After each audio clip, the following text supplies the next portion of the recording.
Welcome back to Unbiased, your favorite source of unbiased news and legal analysis. Welcome back to Unbiased. Today is Wednesday, June 12th, and this is your daily news rundown. Today's episode is a little shorter. I'm hoping we even get past 10 minutes, but it's okay because yesterday's episode made up for the slow news day that was today, and tomorrow we have more Supreme Court opinions, so there will be enough to cover tomorrow. So I'm okay with today being short, and I hope you are too. If you love the unbiased approach that this episode provides, please leave me a review on whatever platform you listen. If you're watching on YouTube, hit that like button or thumbs up button. Share the show with your friends. All of those things really help me out and only take about 2 seconds of your time.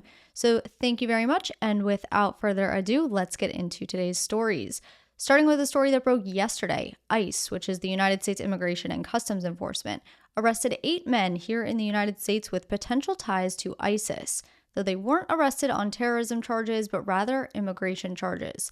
So we don't really have many details about their ISIS connections. One source that is familiar with the situation said that some of those people that were arrested are believed to have engaged in extremist rhetoric, but it's unclear whether the other people did the same or were arrested simply because they were associated to the others. We just don't know. These men, who are originally from Central Asia, were arrested in Philadelphia, New York, and LA, and came to the United States through the southern border. Timing-wise, we know that at least 2 of the men crossed the border in the spring of last year. We also know that one of the men used the federal CBP One app to actually schedule one of the lawful appointments for asylum at the border. But according to the information that we currently have, when the men crossed the border, their criminal background checks came back clean. So they were let in. But in the last several months, the men made it onto the FBI's Joint Terrorism Task Force radar after the FBI was investigating a potential terrorist threat in Central Europe. Since then, the FBI says that it's been monitoring the men, keeping close tabs on the men, but ultimately the FBI decided to alert ICE as to the potential ties to ISIS to have them arrested on immigration charges. Now, that may have been because there wasn't enough to arrest them on terrorism-related charges, but the FBI may have still wanted them detained for security purposes, so that's why they handed it over to ICE. We don't really know for sure.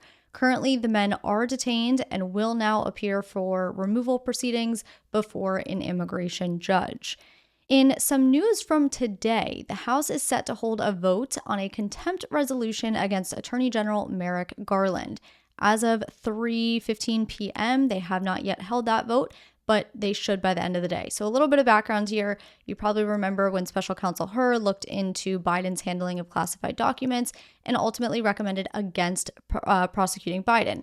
Well, in his report, he laid out certain instances from his interview with the president that he felt contributed to why the president shouldn't be prosecuted. Because remember, what Special Counsel Hur said in his report was that although there was evidence of willful retention of classified documents, and therefore evidence that President Biden broke the law, Hur was not recommending prosecution because he didn't think that the prosecution would be able to prove willful retention beyond a reasonable doubt and therefore obtain a conviction.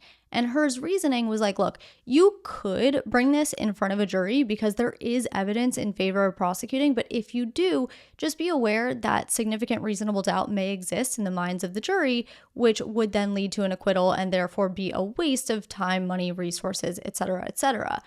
Because Hur's recommendation is not the end-all be-all, right?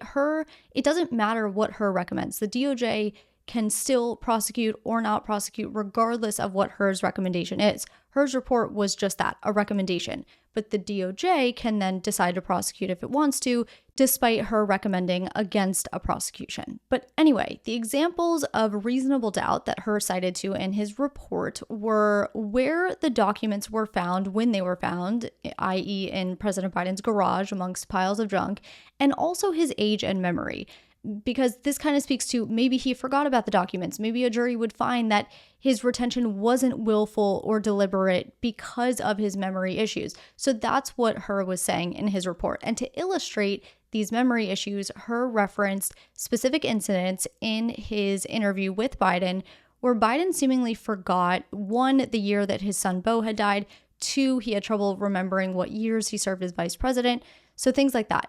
Following the release of the report, the House Rules Committee requested a transcript of that interview, and the DOJ subsequently released it. But then the committee was like, well, we need the audio too, because you can only get so much from the written transcript. The audio will provide us with a lot more context.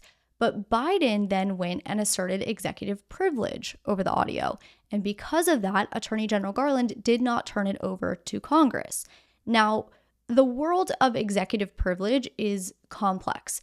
It's not cut and dry, and it wouldn't be right to say either President Biden doesn't have the power to assert executive privilege over the audio or he does. The truth is, when it comes to Congress requesting documents from the executive branch and the president asserting executive privilege over those documents, it's a gray area. In fact, the Supreme Court has actively shied away from this exact issue. So we can't say for sure whether executive privilege extends to these documents that are held by the executive branch that are requested by Congress. But that aside, because Attorney General Garland would not turn over the audio, House Republicans moved to hold him in contempt. And contempt is, of course, when you don't comply with, congressional orders.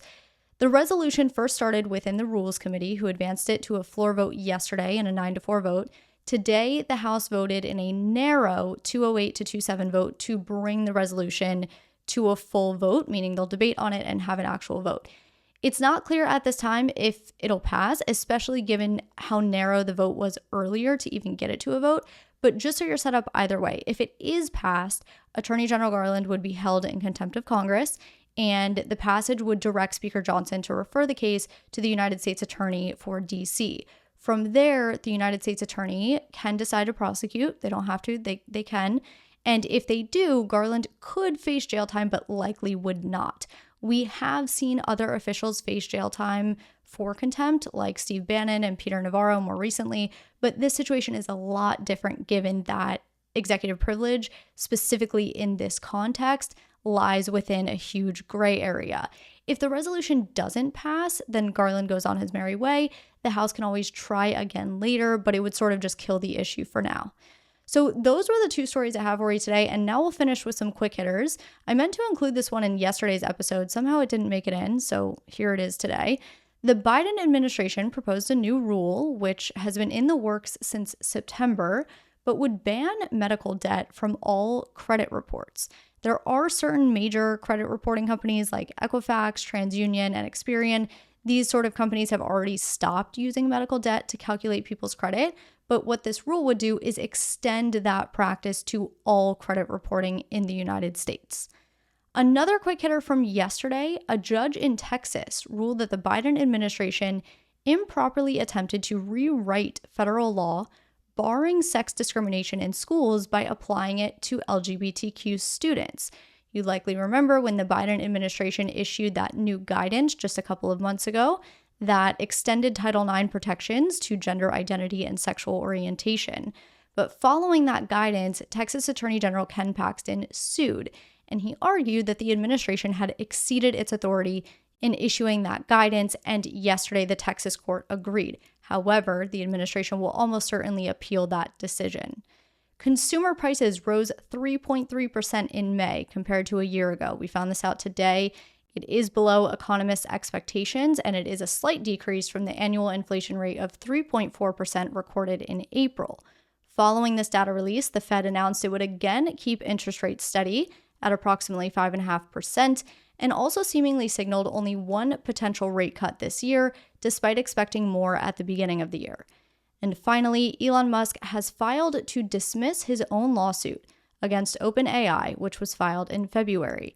Musk was a co-founder of OpenAI in 2015, but ultimately left the board in 2018. His recently filed lawsuit alleged that OpenAI had abandoned its original mission of developing AI for the benefit of humanity rather than financial profit.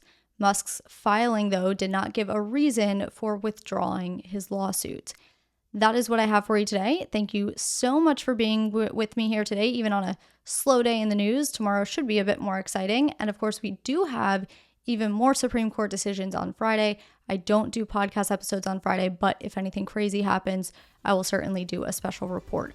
So we'll see what happens with that. I hope you have a great night, and I will talk to you tomorrow.